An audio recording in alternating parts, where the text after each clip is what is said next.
নমস্কাৰ প্ৰিয় দৰ্শক, আমাৰ চেনেলৰ অন্য এটি ভিডিঅ'লৈ আপোনাক স্বাগতম জনাইছোঁ। প্ৰিয় দৰ্শক, স্বয়ং ভগৱান শ্ৰীকৃষ্ণই কিছুমান গছ-গছনিৰ বিষয়ে কৈছে, যিবোৰ গছ যদি ঘৰতে ৰোপণ কৰা হয়, তেন্তে অতি শুভ ফল লাভ হয়। এই গছবোৰ ঘৰত লগালে অকাল মৃত্যুৰ আকাংক্ষা কমে, পৰিয়ালত সুখ সমৃদ্ধি থাকে আৰু ঘৰখনত মা লক্ষ্মীৰ বাস হয়। প্ৰিয় দৰ্শক, কোৱা হয় যে যিসকল ধনী মানুহ থাকে তেওঁলোকেও নিজৰ ঘৰত এই ধৰণৰ পবিত্ৰ গছ-গছনি ৰোপণ কৰে। সেইকাৰণে আপুনিও যদি নিজৰ জীৱনত সুখ সমৃদ্ধি বিচাৰে তেন্তে এই গছবোৰ ঘৰত লগাব লাগে। প্ৰিয় দৰ্শক, এই বিষয়ে এটা পুৰণি কাহিনী আছে। এবাৰ দেৱী ৰুক্মিণীয়ে ভগৱান শ্ৰীকৃষ্ণক সোধে, হে প্ৰভু, অনুগ্ৰহ কৰি মোক কওক, মানুহে কোনবোৰ গছ ৰোপণ কৰা উচিত? কোনবোৰ গছ ঘৰখনৰ আগফালে লগাব লাগে যাতে দৰিদ্ৰতা দূৰ হয় আৰু শত্ৰু, ৰোগ, ভয়, ভূত-পিশাচ আদি সকলো সংকটৰ পৰা ৰক্ষা পাবলৈ ঘৰখনৰ সন্মুখত কোনবোৰ গছ ৰোপণ কৰিব লাগে? এই কথা শুনি ভগৱান শ্ৰীকৃষ্ণই মৃদু হাঁহি মাৰি ক'লে, হে দেৱী ৰুক্মিণী, তুমি আজি সমগ্ৰ মানৱ জাতিৰ কল্যাণৰ বাবে এটা অতি গুৰুত্বপূৰ্ণ প্ৰশ্ন সুধিছা। এই পৃথিৱীত গছ-গছনিৰ অৱদান বহুত ডাঙৰ। গছ সদায় পবিত্ৰ আৰু পূজনীয়। কিন্তু তুমি যি প্ৰশ্নটো সুধিছা সেয়া একেবাৰেই ঠিক। কাৰণ ঘৰখনৰ আগফালে কিছুমান বিশেষ গছ লগালে অতি শুভ ফল পোৱা যায়। গছ-গছনিয়ে কেৱল ঘৰখনৰ সৌন্দৰ্যই বৃদ্ধি নকৰে, ই পৰিৱেশো বিশুদ্ধ কৰি ৰাখে। গছবোৰৰ পৰা ইতিবাচক শক্তি সৃষ্টি হয়, যি মানুহৰ জীৱনৰ বাবে অতি প্ৰয়োজনীয়। গছ-গছনিয়ে নিগেটিভ শক্তি কমাই পৰিৱেশক অধিক শান্ত আৰু ইতিবাচক কৰি তোলে। যদি ঘৰখনৰ আগফালে গছ-গছনি লগোৱা হয়, তেন্তে ঘৰলৈ সুখ সমৃদ্ধি আহে। ইয়াৰ উপৰিও এই গছবোৰে বহুতো বাস্তুদোষ দূৰ কৰে। ঘৰখনৰ চোতালত থকা গছবোৰ যেন দেৱতাৰ দৰে ঘৰখনৰ ৰক্ষা কৰে। প্ৰিয় দৰ্শক, ভগৱান শ্ৰীকৃষ্ণই ক'লে, হে দেৱী, ঘৰখনৰ ওচৰত কোনবোৰ গছ লগাব লাগে আৰু কোনবোৰ গছ লগাব নালাগে, এই বিষয়ে কোৱাৰ আগতে মই তোমাক এটা প্ৰাচীন কাহিনী ক'ম। এই কাহিনীৰ পৰা তুমি বুজিব পাৰিবা যে গছ-গছনি ঘৰখনৰ ওচৰত লগোৱা কিমান শুভ আৰু কোনবোৰ গছ লগালে দুখ আৰু দৰিদ্ৰতা আহে। হে দেৱী ৰুক্মিণী, তুমি এই কাহিনী মন দি শুনা। যি মানুহে এই কাহিনী স্মৰণ কৰে তেওঁৰ শত শত পাপ নাশ হয় আৰু তেওঁৰ জীৱনত দৰিদ্ৰতা দূৰ হয়। এই কথা শুনি দেৱী ৰুক্মিণীয়ে ক'লে, হে প্ৰভু, মই এই কাহিনীটো মন দি শুনিম। অনুগ্ৰহ কৰি মোক এই কাহিনী শুনাওক। তেতিয়া ভগৱান শ্ৰীকৃষ্ণই ক'লে, হে দেৱী ৰুক্মিণী, বহু আগতে ঘটা এটা ঘটনা আছে। মধ্য দেশত এখন অতি সুন্দৰ আৰু সমৃদ্ধ নগৰ আছিল। সেই নগৰত গোপাল নামৰ এজন বৈশ্য নিজৰ পত্নী সুমিত্ৰাৰ সৈতে বাস কৰিছিল। গোপাল ভগৱান বিষ্ণুৰ অতি ভক্ত আছিল। তেওঁ প্ৰতিদিনে নিয়মীয়াকৈ ভগৱান বিষ্ণুৰ পূজা অৰ্চনা কৰিছিল। গোপালৰ পত্নী সুমিত্ৰাও ঘৰৰ কাম-কাজত বহুত পাৰদৰ্শী আছিল। তেওঁলোকৰ ঘৰত ধন সম্পত্তিৰ কোনো অভাৱ নাছিল। ভগৱানৰ কৃপাৰে তেওঁলোকৰ জীৱনত সকলো ধৰণৰ সুখ সমৃদ্ধি আছিল। এইদৰেই বহুদিন পাৰ হৈ গ'ল। তাৰ পিছত গোপালৰ পত্নী সুমিত্ৰাই নিজৰ ঘৰৰ চোতালত কিছুমান গছ-গছনি ৰোপণ কৰিলে আৰু তেওঁ প্ৰতিদিনে সেই গছবোৰত পানী দি যত্ন ল'বলৈ ধৰিলে। কিন্তু সুমিত্ৰাৰ গছ ৰোপণ কৰাৰ সঠিক জ্ঞান নাছিল। যিবোৰ গছ তেওঁক ভাল লাগিল সেইবোৰেই তেওঁ ৰোপণ কৰিলে। দুখৰ বিষয় এয়া যে যিবোৰ গছ অশুভ বুলি ধৰা হয় সেইবোৰেই তেওঁ নিজৰ ঘৰৰ চোতালত ৰোপণ কৰিলে। এই কাৰণতেই গোপালৰ ব্যৱসায়ত লাহে লাহে ডাঙৰ ক্ষতি হ'বলৈ ধৰিলে। ঘৰত প্ৰতিদিনেই অশান্তি আৰু কলহ আৰম্ভ হ'ল। স্বামী-স্ত্ৰীৰ মাজত সঘনাই তৰ্ক-বিতৰ্ক হ'বলৈ ধৰিলে। লাহে লাহে তেওঁলোকৰ জীৱনত বহুতো সমস্যাৰ সৃষ্টি হ'ল। কিছুদিন পিছত গোপালৰ সমগ্ৰ ব্যৱসায় লোকচানত ডুব গ'ল আৰু তেওঁৰ সকলো ধন সম্পত্তিও নষ্ট হৈ গ'ল। এতিয়া অৱস্থা এনে হ'ল যে গোপালৰ হাতত খাদ্যবস্তু কিনিবলৈও টকা নাছিল। বহু সময়ত তেওঁলোকে উপবাসে থাকিব লগা হৈছিল। এই কাৰণে সুমিত্ৰাৰো খং উঠিবলৈ ধৰিলে। তেওঁ নিজৰ স্বামীক ক'লে যে কিবা এটা কামৰ সন্ধান কৰিব লাগে। তাৰ পিছত গোপাল কাম বিচাৰি গাঁৱে গাঁৱে ঘূৰি ফুৰিবলৈ ধৰিলে, কিন্তু তেওঁ ক'তো কাম নাপালে। শেষত তেওঁ ঘূৰি আহি নিজৰ পত্নীক ক'লে, হে প্ৰিয়, মোক কোনো মানুহেই কাম দিবলৈ সাজু নহয়। এতিয়া মই ক'ত গৈ কাম বিচাৰিম? এই কথা শুনি দুয়োজনে সম্পূৰ্ণৰূপে দুখী আৰু নিৰাশ হৈ পৰিল। তেওঁলোকৰ হাতত কোনো ধৰণৰ ব্যৱসায় বা কাম আৰম্ভ কৰাৰো কোনো উপায় নাছিল। অৱশেষত গোপালে নিজৰ পত্নীৰ সকলো গহনা বিক্ৰী কৰি দিলে। গহনা বিক্ৰী কৰি যিমান টকা পালে সেইটোৰে কষ্টৰে নিজৰ পেট ভৰাই থাকিবলৈ ধৰিলে। এইদৰে অশুভ গছ ৰোপণ কৰাৰ কাৰণে লাহে লাহে তেওঁলোকৰ জীৱনত দৰিদ্ৰতা আৰু নানা ধৰণৰ সংকট আহিবলৈ ধৰিলে। কিন্তু তেওঁলোক দুয়ো এই কথাটো জানিবই নোৱাৰিলে। এই সকলো দুখ কষ্ট ভগৱান বিষ্ণু আৰু দেৱী লক্ষ্মীয়ে বৈকুণ্ঠ লোকৰ পৰা নিজৰ ভক্তৰ এই দুখজনক অৱস্থা দেখি আছিল। তেতিয়া দেৱী লক্ষ্মীয়ে ভগৱান বিষ্ণুক ক'লে, হে প্ৰভু, আপুনি নিজৰ ভক্তসকলৰ সহায় নকৰিব নেকি? গোপাল আপোনাৰ অতি ডাঙৰ ভক্ত। তেওঁ প্ৰতিদিনে আপোনাৰ পূজা অৰ্চনা কৰে। তেতিয়া ভগৱান বিষ্ণুৱে ক'লে, হে দেৱী, মই নিশ্চয় গোপালৰ সহায় কৰিম। কিন্তু তাৰ আগতে মই তেওঁৰ এটা পৰীক্ষা ল'ব লাগিব। সেইকাৰণে মই নিজেই তেওঁৰ ঘৰলৈ গৈ তেওঁৰ পৰীক্ষা ল'ম।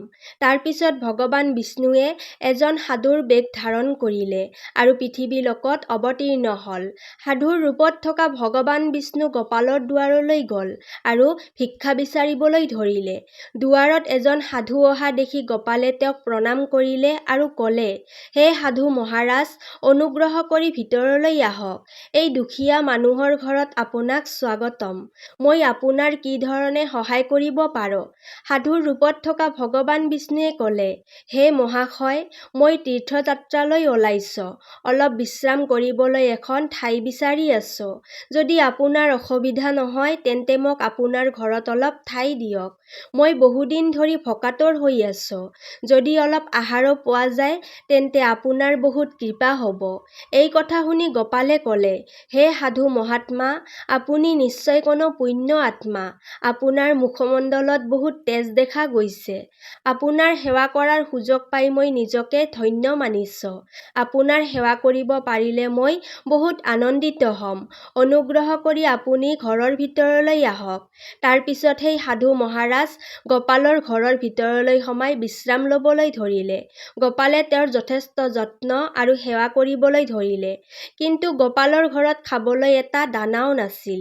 সেইকাৰণে তেওঁ নিজৰ পত্নীক ক'লে, হে প্ৰিয়, আমাৰ ঘৰত যি সাধু মহাত্মা আহিছে তেওঁ বহুত পুণ্যৱান যেন লাগে। আমি তেওঁৰ আহাৰৰ বাবে কিবা এটা ব্যৱস্থা কৰিব লাগিব। মই গাঁৱৰ মানুহৰ পৰা অলপ টকা ধাৰ কৰি আনিবলৈ চেষ্টা কৰোঁ। এই কথা কৈ গোপালে গাঁৱৰ এজন ধনী ব্যক্তিৰ ঘৰলৈ গ'ল আৰু তেওঁক অলপ টকা ধাৰ দিবলৈ অনুৰোধ কৰিলে। কিন্তু সেই ব্যক্তিজনে গোপাল বৈশ্যক টকা দিবলৈ অস্বীকাৰ কৰিলে আৰু ক'লে, তোমাৰ হাতত এটকাও নাই। তুমি মোৰ টকা কেনেকৈ উভতাই দিবা? তেতিয়া গোপালে ক'লে, আপুনি অনুগ্ৰহ কৰি মোক অলপ টকা ধাৰ দিয়ক। মই সোনকালেই আপোনাক উভতাই দিম। যদি মই টকা উভতাই দিব নোৱাৰোঁ তেন্তে আপুনি মোৰ ঘৰটো লৈ ল'ব। গোপালৰ এই কথা শুনি ব্যক্তিজনৰ অলপ দয়া লাগিল। তেওঁ গোপালক টকা দি ক'লে, হে বৈশ্য, যদি তুমি মোৰ টকা উভতাই নিদিয়া তেন্তে তুমি নিজেই তোমাৰ ঘৰটো মোক দি দিবা। তেতিয়া গোপালে ক'লে, মই আপোনাক প্ৰতিশ্ৰুতি দিছোঁ। যদি মই টকা উভতাই দিব নোৱাৰোঁ তেন্তে মই মোৰ ঘৰটো আপোনাক সমৰ্পণ কৰিম। তাৰ পিছত গোপালে সেই ব্যক্তিজনৰ পৰা টকা লৈ বজাৰলৈ গ'ল আৰু বজাৰৰ পৰা গাখীৰ, চাউল, শাক-পাচলি, আটা, চেনি আদি কিনি ল'লে আৰু ঘৰলৈ উভতি আহিল। ঘৰলৈ আহি তেওঁ নিজৰ পত্নীক ক'লে, হে প্ৰিয়, আমাৰ ঘৰত যি সাধু মহাত্মা আহিছে তেওঁৰ বাবে তুমি আহাৰ প্ৰস্তুত কৰা। তাৰ পিছত গোপালৰ পত্নী সুমিত্ৰাই আহাৰ ৰান্ধি সেই সাধু মহাত্মাক সন্মান সহকাৰে পৰিৱেশন কৰিলে। এইদৰে গোপালৰ ভক্তি আৰু নিষ্ঠা দেখি সেই সাধু মহাৰাজ বহুত সন্তুষ্ট হৈ পৰিল। আহাৰ গ্ৰহণ কৰি যাবলৈ ওলোৱাৰ আগতে তেওঁ গোপালক ক'লে, হে বৈশ্য, তোমাৰ ভক্তি আৰু সন্মান দেখি মই বহুত আনন্দিত হৈছোঁ। তোমাৰ যি ইচ্ছা আছে মোক কোৱা, মই নিশ্চয় সেইটো পূৰণ কৰিম। এই কথা শুনি গোপালে ক'লে, হে মহাত্মা, আপোনাৰ আশীৰ্বাদেই আমাৰ বাবে সকলো। কিন্তু মই আপোনাৰ পৰা এটা কথা জানিব বিচাৰোঁ। মই কোন পাপৰ কাৰণে এই দৰিদ্ৰতাৰ দুখ ভোগ কৰিছ? আমিতো সদায় ভগৱান বিষ্ণুৰ ভক্তি কৰোঁ। তেন্তে আমাৰ জীৱনত এই দৰিদ্ৰতা কিয় আহিল? ইয়াৰ কাৰণ কি? আৰু এই দৰিদ্ৰতা দূৰ কৰিবলৈ মই কি উপায় কৰিব লাগিব? তেতিয়া সেই সাধু মহাত্মাই ক'লে, হে বৈশ্য, মই যেতিয়াই তোমাৰ দুৱাৰত উপস্থিত হৈছিলোঁ, তেতিয়াই বুজি পাইছিলোঁ যে তোমাৰ জীৱনত দৰিদ্ৰতা আৰু নানা ধৰণৰ সংকট আছে। কাৰণ তোমাৰ ঘৰৰ সন্মুখত যিবোৰ গছ আছে, সেইবোৰেই তোমাৰ দৰিদ্ৰতাৰ মূল কাৰণ। সেইকাৰণেই এই গছবোৰ আঁতৰাই তাৰ ঠাইত শুভ গছ-গছনি ৰোপণ কৰা। তোমাৰ পত্নীয়ে তোমাৰ ঘৰৰ আগফালে যিবোৰ গছ ৰোপণ কৰিছে, সেইবোৰ অশুভ গছ। এইবোৰৰ কাৰণতেই তোমালোকৰ এই দুখজনক অৱস্থা হৈছে। তেতিয়া গোপালে ক'লে, হে মহাত্মা, অনুগ্ৰহ কৰি মোক কওক, ঘৰৰ সন্মুখত কি কি গছ লগাব লাগে যাতে ঘৰত সুখ-সমৃদ্ধি থাকে আৰু কোনবোৰ গছ লগাব নালাগে? অনুগ্ৰহ কৰি মোক এই বিষয়ে বিস্তাৰিতভাৱে বুজাই দিয়ক। মই আপোনাৰ চিৰঋণী হৈ থাকিম। তেতিয়া সেই সাধু মহাত্মাই ক'লে, হে বৈশ্য গোপাল, ঠিক আছে। এতিয়া মই তোমাক সেইবোৰ শুভ গছৰ বিষয়ে ক'ম, যিবোৰ ঘৰৰ চোতালত ৰোপণ কৰিলে মানুহে অতি শুভ ফল লাভ কৰে। সেইকাৰণে তুমি মনোযোগেৰে শুনা। হে গোপাল, কোনো পানীৰ উৎস বা পুখুৰীৰ ওচৰত আহঁত গছ ৰোপণ কৰা উচিত। আহঁত গছ ৰোপণ কৰাৰ ফল 100টা যজ্ঞ কৰাৰ সমান। যেতিয়া আহঁতৰ পাত সেই পানীত পৰে, তেতিয়া সেইবোৰ পিণ্ডৰ দৰে হৈ পিতৃলোকক সন্তুষ্ট কৰে। ইয়াৰ ফলত সকলো ধৰণৰ পিতৃদোষ দূৰ হয়। যি মানুহে প্ৰতিদিনে স্নান কৰি আহঁত গছ স্পৰ্শ কৰে, তেওঁ সকলো পাপৰ পৰা মুক্ত হয় আৰু জীৱনত কেতিয়াও পৰাজয় নহয়। আহঁত গছক স্পৰ্শ কৰিলে মা লক্ষ্মীৰ কৃপা লাভ হয় আৰু তাত দৰ্শন কৰিলে আয়ু বৃদ্ধি পায়। আহঁত গছৰ মূলত ভগৱান বিষ্ণু, কাণ্ডত শিৱ আৰু ওপৰৰ অংশত ব্ৰহ্মা বাস কৰে বুলি ধৰ্মশাস্ত্ৰত কোৱা হৈছে। অমাৱস্যাৰ দিনা আহঁত গছক প্ৰণাম কৰিলে 1000 গৰু দান কৰাৰ সমান পুণ্য লাভ হয়। এই পৃথিৱীত আহঁত গছৰ দৰে পবিত্ৰ গছ খুব কম। কোৱা হয় যে স্বয়ং শ্ৰীহৰি বিষ্ণু এই গছৰ ৰূপত পৃথিৱীত অৱস্থিত। আহঁত গছত আঘাত কৰা বা তাৰ ডাল ভঙা মহাপাপ বুলি ধৰা হয়। এনে কাম কৰা মানুহে নৰকৰ দুখ ভোগ কৰে আৰু যি মানুহে আহঁত গছ মূলসহ কাটি পেলায়, তেওঁ নৰকৰ পৰা মুক্তি পোৱা অতি কঠিন হয়। হে বৈশ্য, এতিয়া মই তোমাক দ্বিতীয় গছৰ বিষয়ে ক'ম। আমলখি গছৰ ফল সকলো লোকত বিখ্যাত আৰু অতি পবিত্ৰ বুলি ধৰা হয়। আমলখি গছ ৰোপণ কৰিলে নাৰী আৰু পুৰুষ দুয়ো জন্ম-মৃত্যুৰ বন্ধনৰ পৰা মুক্তি লাভ কৰে। এই পবিত্ৰ ফলে ভগৱান বিষ্ণুক অতি সন্তুষ্ট কৰে আৰু অতি শুভ ফল বুলি গণ্য কৰা হয়। আমলখি ফল খালে মানুহে বহু পাপৰ পৰা মুক্তি পায়। আমলখি খালে আয়ু বৃদ্ধি পায়। তাৰ পানী পান কৰিলে ৰোগ দূৰ হয় আৰু আমলখি পানীত মিহলাই গা ধুলে দৰিদ্ৰতা দূৰ হয় আৰু বিভিন্ন ধৰণৰ ঐশ্বৰ্য লাভ হয়। যি ঘৰত সদায় আমলখি থাকে, সেই ঘৰলৈ কেতিয়াও ভূত-প্ৰেত বা ৰাক্ষস নাহে। একাদশীৰ দিনা আমলখি গছৰ পূজা কৰিলে পৃথিৱীৰ সকলো তীৰ্থত যোৱাতকৈ অধিক পুণ্য লাভ হয়।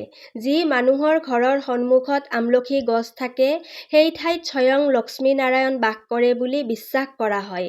তাৰ পিছত সাধু মহাত্মাই ক'লে, তৃতীয় গছ হৈছে অশোক গছ। অশোক গছত অপ্সৰাসকলৰ বাস থাকে বুলি কোৱা হয়। এই গছ দুখ দুৰ্দশা নাশ কৰা আৰু মনৰ হতাশা দূৰ কৰা শক্তি ৰাখে। এই গছ ঘৰৰ ওচৰত লগালে ঘৰত সদায় সুখ-শান্তি বজাই থাকে। অশোক গছ শীতলতা আৰু সজীৱতা প্ৰদান কৰে। যেতিয়া ৰাৱণে মাতা সীতাক হৰণ কৰিছিল, তেতিয়া মাতা সীতাক অশোক বাটিকাত ৰাখিছিল। অশোক গছে মা সীতাৰ বহুত সেৱা কৰিছিল। সেইকাৰণেই মা সীতাই এই গছক বৰদান দিছিল যে য'তেই এই গছ থাকিব তাতেই মোৰ সদায় বাস থাকিব। চতুৰ্থ গছ হৈছে পাকৰ গছ। প্ৰতিজন মানুহে পাকৰ গছ অৱশ্যই লগাব লাগে। এই গছ লগালে যি পুণ্য লাভ হয়, সেয়া মহাযজ্ঞ কৰাৰ সমান বুলি কোৱা হয়। কলি যুগত মানুহে সহজে যজ্ঞ কৰিব নোৱাৰে। সেইকাৰণে পাকৰ গছ ৰোপণ কৰাটো অতি শুভ বুলি গণ্য কৰা হয়। পঞ্চম গছ হৈছে নিম গছ। নিম গছ লগালে সূৰ্যদেৱ সন্তুষ্ট হয়। এই গছ আয়ু বৃদ্ধি কৰা আৰু স্বাস্থ্যৰ বাবে উপকাৰী বুলি ধৰা হয়। ঘৰৰ ওচৰত নিম গছ লগালে নানা ধৰণৰ ৰোগৰ পৰা মুক্তি পোৱা যায়। মা লক্ষ্মীৰ নিমপাত বহুত প্ৰিয়। সেইকাৰণে তেওঁ নিম গছৰ ওচৰত বাস কৰে বুলি বিশ্বাস কৰা হয়। ঘৰৰ সন্মুখত নিম গছ লগালে ধন সম্পত্তি আৰু সমৃদ্ধি বৃদ্ধি পায়। ষষ্ঠ গছ হৈছে জামু গছ। যদি কোনো মানুহে কন্যা সন্তান পোৱাৰ কামনা কৰে তেন্তে তেওঁ অৱশ্যই জামু গছ লগাব লাগে। যি মানুহৰ ঘৰৰ আগফালে জামু গছ থাকে তেওঁৰ ঘৰত কন্যা সন্তান জন্ম লয়, যি পৰিয়ালৰ গৌৰৱ বৃদ্ধি কৰে। তাৰ পিছত সাধু মহাত্মাই ক'লে সপ্তম গছ হৈছে বেল গছ। বেলগছত ভগৱান শিৱৰ বাস থাকে আৰু গোলাপ ফুলত দেৱী পাৰ্বতীৰ বাস বুলি কোৱা হয়। সেইকাৰণেই যদি বেলগছৰ ওচৰত গোলাপ গছ লগোৱা হয় তেন্তে শিৱ পাৰ্বতীৰ আশীৰ্বাদ লাভ হয়। এই ধৰণৰ ঘৰলৈ কেতিয়াও দুখ দৰিদ্ৰতা নাহে, অকাল মৃত্যু নঘটে আৰু সেই ঘৰৰ কোনো নাৰী বিধৱা নহয় বুলি বিশ্বাস কৰা হয়। অষ্টম গছ হৈছে নাৰিকল গছ। নাৰিকল গছ লগালে মানুহে গুণৱান সন্তান লাভ কৰে বুলি কোৱা হয়। নাৰিকল প্ৰায় সকলো ধৰ্মীয় অনুষ্ঠানত অতি প্ৰয়োজনীয় আৰু অত্যন্তই শুভ বস্তু। ঘৰৰ চোতালত নাৰিকল গছ থাকিলে সেই ঘৰ সদায় মংগলময় হৈ থাকে আৰু পৰিয়ালৰ মানুহে সমাজত মান-সন্মান লাভ কৰে।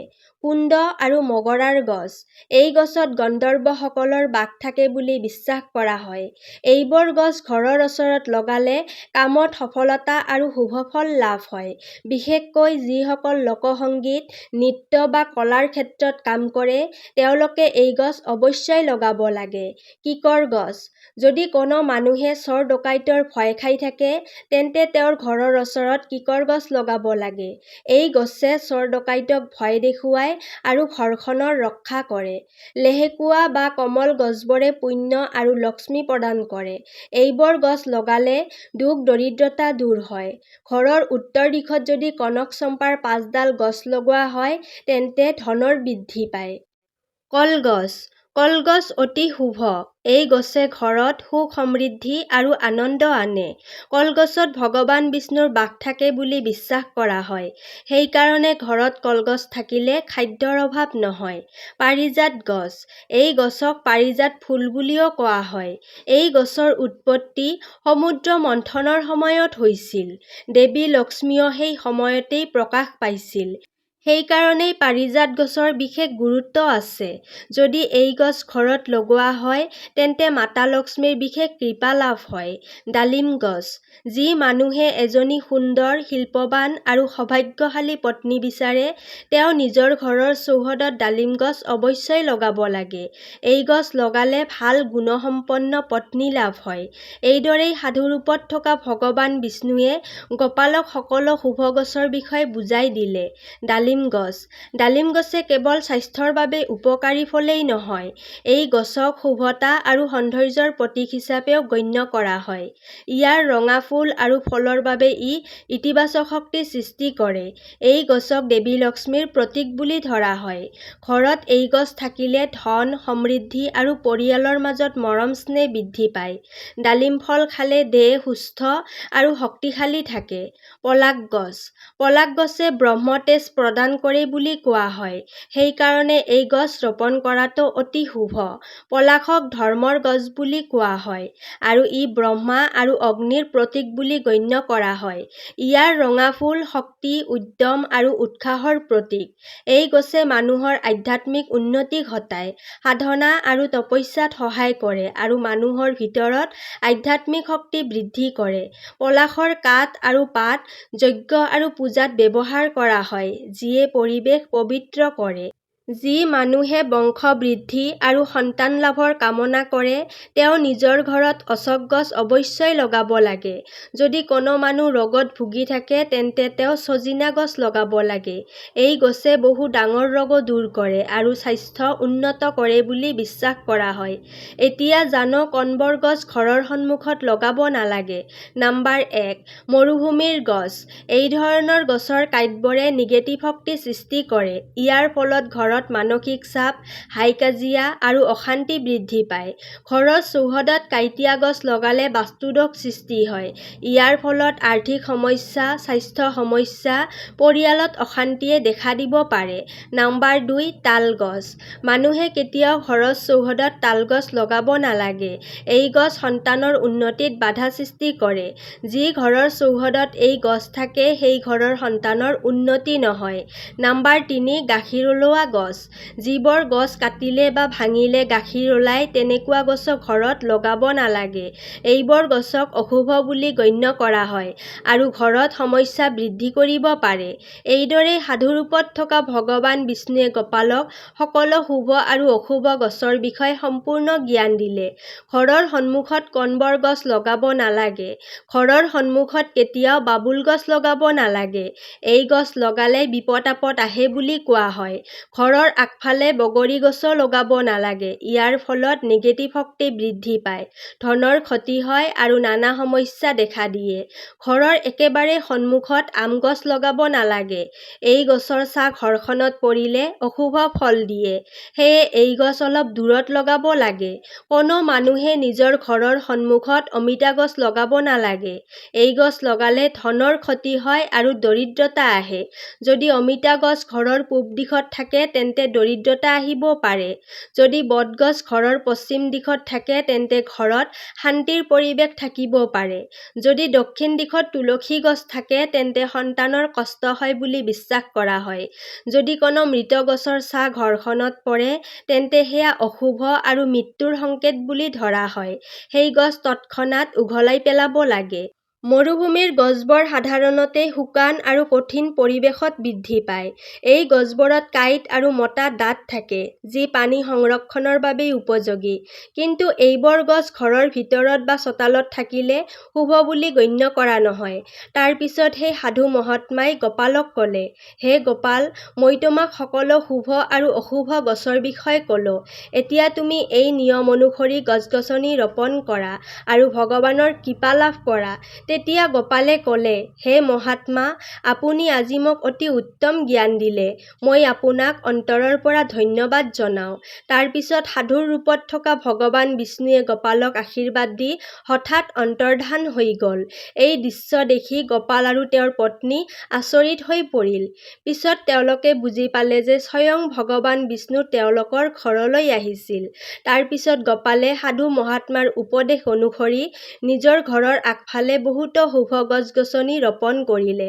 ফলস্বৰূপে অতি সোনকালে তেওঁ বহুত ধন সম্পত্তি লাভ কৰিলে আৰু তেওঁৰ দৰিদ্ৰতা সম্পূৰ্ণৰূপে দূৰ হৈ গ'ল। গোপাল আৰু তেওঁৰ পত্নীয়ে ভগৱান বিষ্ণুক অন্তৰৰ পৰা ধন্যবাদ জনালে। প্ৰিয় দৰ্শক, আজিৰ ভিডিঅ'টো ইমানেই আছিল। যদি ভিডিঅ'টো ভাল লাগিছে তেন্তে ভিডিঅ'টিত এটা লাইক কৰিব আৰু আগন্তুক এই ধৰণৰ জ্ঞানবৰ্ধক ভিডিঅ' চাবৰ বাবে আমাৰ চেনেলটো ছাবস্ক্ৰাইব কৰিবলৈ নাপাহৰিব। তেতিয়াহ'লে আজিলৈ ইয়াতেই সামৰিছোঁ। কাইলৈ পুনৰ লগ পাম আন এটি ভিডিঅ'ৰ সৈতে। ধন্যবাদ।